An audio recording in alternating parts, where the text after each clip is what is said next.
After reading the leaflet, what made you choose the Colposuspension? I thought it was the simplest one for me, with least complications.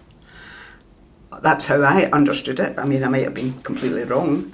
The other ones I thought, and I didn't want to go for tape and things in the tissue one, and there was ones, I can't remember which one, where they were saying you might have to use a catheter after and things like that. I didn't want complications. I'd got to this time in life and I thought, well, I'm reasonably healthy, wanted an op that would solve my problem as best it could, because I could, when I get older, I might not have been able to have the operation. So I decided the Colposuspension was the best one for me. Just reading, what it told you about it and the percentage of success and everything.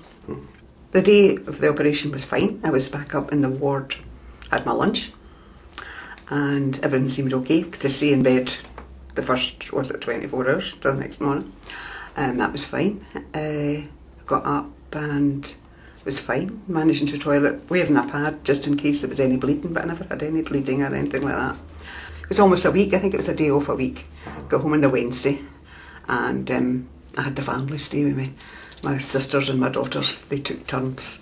They stayed with me for a few nights each. So for the first fortnight I had somebody with me, which was great. Got my meals made for me. Told to go for a sleep. Go and lie in your bed instead of sleeping in the chair when I was feeling dozy. And it was well looked after. So, and after that fortnight I was fine after that. Could still watch what I was doing, didn't lift anything heavy, didn't do any hoovering, as a result of which I don't hoover as often now. And what else? Just generally, the girls that I normally go for a swim with, they'd come up and pick me up, take me for a coffee. And my 6 weeks went in and then I've got back from a swim. And I don't have to come in and out the pool anymore. I can go in and stay in for my hour, have my swim and then come out and get my shower. So I'm back to that stage with my swimming anyway. I get up in the morning, have my breakfast, and I just go about my things. I don't have to take special precautions. Go for my swim, go for my shopping. I mean, I go out, went out for while I was recovering, I went out with my daughter shopping. She was doing all the lifting and everything. Got home, we were making some lunch, and she said, I have to go to the loo. And I thought, oh, I haven't thought about going to the loo.